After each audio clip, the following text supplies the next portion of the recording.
मुंबईतच ठरणार नगर मनपाच्या महायुतीचा फॉर्म्युला. उपमुख्यमंत्री एकनाथ शिंदेंनी दिले खास लक्ष. अहिल्यानगर महापालिकेसाठी उमेदवारी अर्ज दाखल करण्यास मंगळवारपासून सुरुवात होत आहे. निवडणूक प्रक्रियेशी संबंधित नेते शुक्रवारी रात्रीच मुंबईला रवाना झाल्याचे समजते. उमेदवार ठरविण्याबरोबरच महायुतीबाबत राष्ट्रवादी, अजित पवार गट व शिंदे सेनेशी भाजपचे प्रदेशाध्यक्ष चर्चा करणार असून मुंबईतच जागा वाटपाचा फॉर्म्युला ठरणार आहे.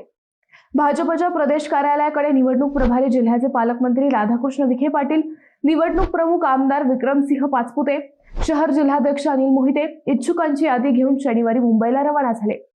केवळ मुलाखतीवर उमेदवार ठरणार नाही, त्यासाठी प्रदेश कार्यालयाकडून अहिल्यानगर शहरातील 17 प्रभागात जनचाचणी घेतली आहे. उमेदवारी देताना चाचणीचा आधार घेतला जाणार आहे. जनचाचणी कुणाच्या बाजूने आहे त्यानुसार उमेदवार निश्चित केले जाणार आहेत. दरम्यान उपमुख्यमंत्री एकनाथ शिंदे यांच्या शिवसेनेचे जिल्ह्यात 2 आमदार आहेत. महापालिकेतही त्यांच्या पक्षाकडे सर्वाधिक माजी नगरसेवक आहेत. यापूर्वीच्या निवडणुकांमध्ये शिवसेनेचा महापौर बसवण्यात त्यांनी महत्त्वाची भूमिका बजावली होती.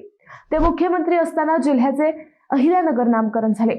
नामकरणानंतरची महापालिकेची ही पहिलीच निवडणूक असून त्यांनी पदाधिकाऱ्यांची बैठक घेऊन सन्मानजनक तोडगा निघाला तरच महायुतीला प्राधान्य अशा सूचना केल्या आहेत. त्यामुळे जागा वाटपात त्यांची भूमिका ही महत्त्वाची आहे.